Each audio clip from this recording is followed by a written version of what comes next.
देखो जी, पहले इसमें ये ढूंढना है ना कि ऐसा कोई भी अंक रखो x के जगह पे, x की ऐसी कोई वैल्यू रखो जो रखने में पूरा का पूरा वैल्यू क्या हो जाए, 0 हो जाए।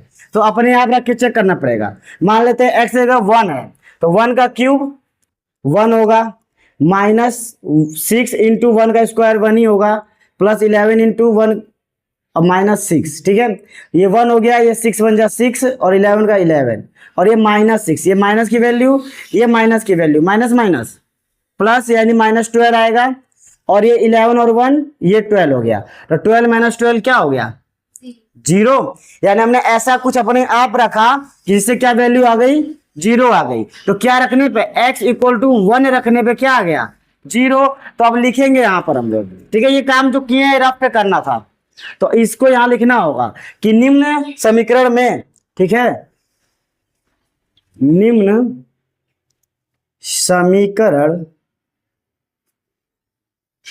में x = 1 x बराबर, ठीक है, x = 1 रखने पर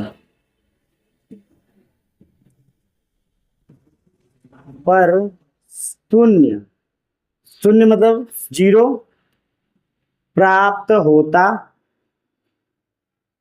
है। अतः अब क्या करना है, x बराबर 1 पे 0 है ना, तो 1 को इधर लेके आएंगे तो क्या हो जाएगा, माइनस, यानी x - 1। अतः x - 1 दिए गए समीकरण का, दिए गए समीकरण समीकरण का, दिए गए समीकरण का क्या हो जाएगा, दिए गए समीकरण का ये क्या कराएगा, गुणनखंड। x - 1 दिए गए समीकरण का गुणनखंड खंड होगा। गुणनखंड का मतलब क्या होता है कि जब इससे हम इसको डिवाइड करेंगे तो शेषफल क्या मिलेगा, 0। तो वो हम डिवाइड करके चेक कर लेंगे। x³ - 6x² प्लस 11x - 6, ये रहा डिवाइड। ठीक है, इसे डिवाइड करो, x - 1, तो क्या करेंगे, पहले x से x³ कितने बार में आएगा, यानी x² रहेगा तो x³ आएगा, तो इस x² का मल्टीप्लाई करना है दोनों में। ठीक है, तो क्या हो जाएगा, x² × x हो जाएगा x³ माइनस x² × 1 तो -x², डिवाइड में साइन चेंज हो जाएगा, माइनस और ये प्लस, इतना तो आता होगा। ये उड़ गया, ये प्लस में ये माइनस में क्या बचेगा, 5x², वो भी कैसा, माइनस वाला, प्लस 11x - 6। ये 5x² है ना, 5x² और ये x, तो हम इससे पहले डिवाइड कर लेंगे। अगर नहीं आ रहा है कि यहाँ क्या रखें तो डिवाइड करो, ये प्लस ये माइनस, तो minus plus minus, minus plus minus हो गया, x² है, x से डिवाइड करेंगे तो क्या बचेगा, 5 एक x, क्योंकि एक 2x था, एक x से डिवाइड करेंगे यानी कट जाएगा एक x, तो बचेगा -5x। अब इसका दोनों मल्टीप्लाई करके रखना है, तो माइनस प्लस माइनस, 5 × 1 = 5x², फिर minus minus plus, 5 × 1 = 5x, sign change.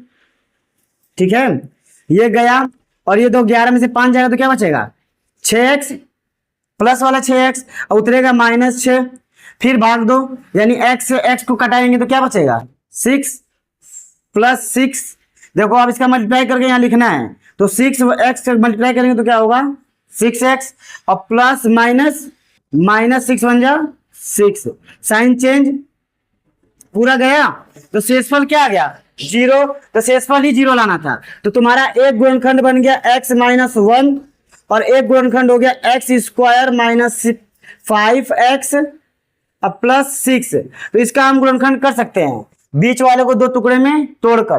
तो क्या तोड़ा जाए कि देखो ऐसा कुछ तोड़ो कि मल्टीप्लाई करने पे 6 आ जाए और जोड़ने या घटाने पे -5 आए। कैसे आएगा, यहाँ क्या देना था, ये प्लस है, ये भी प्लस है, दोनों प्लस है ना। जब दोनों सेम साइन का होगा तो इसका मतलब बीच वाला जोड़ के लाना है, और हम लगा दे उसमें दूसरा रूल, दोनों प्लस का साइन रहेगा तो बीच वाला जोड़ के लाना है। तो ध्यान देना, गलती वहां भी हो सकती है, इसलिए दोनों चीज ध्यान देकर, दोनों प्लस है या दोनों माइनस है तो बीच वाला जो आएगा जोड़ कर आएगा। ठीक, यानी कि 6 का गुणनखंड कितना आया, 2 और 3। तो ऐसा कुछ इसमें क्या, 2 3 6, 2 का 3 से गुणा करेंगे 6 आएगा, और 2 और 3 को जोड़ेंगे तो 5 आएगा। तो -5 कैसे लाएंगे, -2 और -3 रख के पूरा विस्तार में, ठीक है।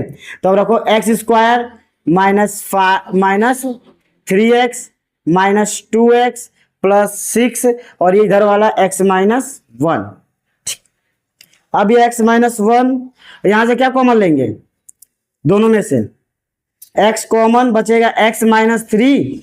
अब देखो जब एक बार कॉमन ले लिए तो इसको सेम टू सेम उतार दो, कोई दिक्कत नहीं है। x-3 उतार दो, इसका लास्ट वाले में इसके लास्ट से डिवाइड करो, प्लस माइनस माइनस 3 2 जा 6, यही आएगा बीच में। ये दूसरे बार कॉमन लेने से बचने के लिए, एक बार कॉमन ले लो, दूसरी बार सेम उतार दो, लास्ट को लास्ट से डिवाइड कर दो। अब इस सबको अलग अलग उतार लो, x-1 यहां से क्या कॉमन है दोनों में, x-3, अब बच गया x और -2, ये आ गया। एक होता है ये डिविजिबल मेथड ना कर कर डायरेक्ट, तो डिविजिबल मेथड कर लो और फिर इसको इस विस्तार रूप में लिख दो जो बीच बीच में लिखा हूं मैं, इसको और इसे, ठीक है। इन तीनों को यहां लिख लो, x³ - x², फिर -5x² + 5x और फिर +6x - 6, सही है ना। इस रूप में रखकर इनमें से x-1 को कॉमन लेंगे तो यही बचेगा, ठीक है। इस रूप से भी किया जाता है, तो इसको भी करने के लिए डिवाइड मेथड ही यूज कर सकते हैं। छाप दो, देखिए रफली करके ये दिखाना पड़ता है ना, कई पेपर में इस तरह मांगे क्या पता, इसलिए ऐसे। तो ये आ गया आंसर ना जी। दूसरा क्वेश्चन क्या था देखें, कहाँ गया कपड़ा है बस। अगला क्वेश्चन 2 कॉपी देखें,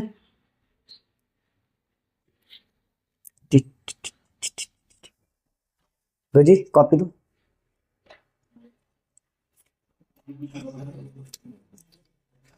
थ्री एक्स, अच्छा ये वाला है क्या, 9x² वाला, 9x² + 6xy + y², इसका गुणनखंड करना है।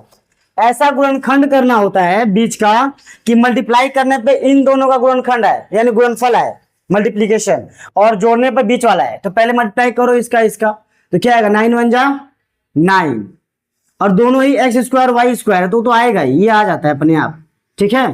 तो 9 का ऐसा टुकड़ा करो कि क्या आ जाए 6, वो भी जोड़कर 6, क्यों जोड़कर, ये भी प्लस में है ये भी प्लस में है, जब दोनों का साइन सेम होगा तो प्लस करके ही लाना होगा, ठीक है। तो 9 का ऐसा खंड करो, खंड कैसे मिलेगा, 3 है, अरे 9 है ना, तो 3 से कितने बार में, 3 बार में, और 3 से 1 बार में, 3 3 जा 9, और 3 को जोड़ेंगे तो 6, इसमें 2 टुकड़े मिल गए। देखो 3xy और फिर एक और 3xy, ठीक।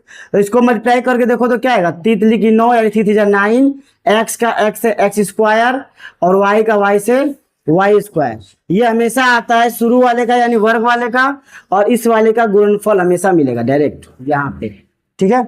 ऐसा होगा तभी गुणनखंड कर सकते हैं। अब इसको उतार लो, 9x² प्लस y², हमें बस एक जगह कॉमन लेना है, पूरा मत सोचो, बस यहाँ पे सोचो कॉमन कैसे लेंगे।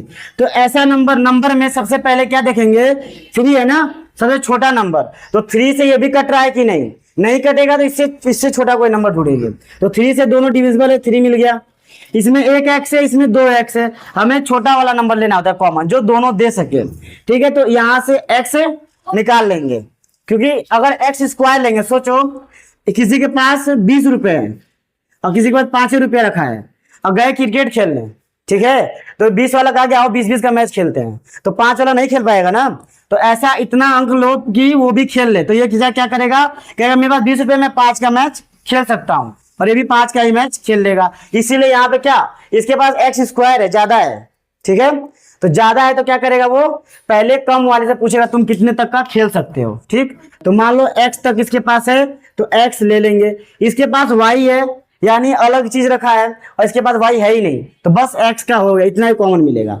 मैं डिवाइड करो, 3 3 जा 9, x से x कट गया x, अब यहाँ पे क्या मिलेगा, 3 और x दोनों गया, बचा केवल y। अब दूसरी बार कोई दिमाग नहीं लगाना, सीधा का सीधा पूरा छाप दो, 3x + y, इसको ब्रैकेट वाले को वापस से एकदम छाप दो, और लास्ट वाले से लास्ट वाले को डिवाइड करके भर दो बीच में, देखो प्लस प्लस प्लस साइन के साथ, वाई स्क्वायर में वाई से डिवाइड करेंगे तो वाई। अब देखो ये यहां तक और यहां तक में ये कॉमन है और ये कॉमन है, यानी 3x प्लस वाई कॉमन ले लिए दोनों में से, बचा 3x प्लस वाई। वाह, ये तो स्क्वायर निकल गया, 3x प्लस वाई का होल स्क्वायर। इसका मतलब गुणनखंड करके इसको 2a भी बना सकते थे। बस हो गया, आगे का कल देखा जाएगा। चालू है।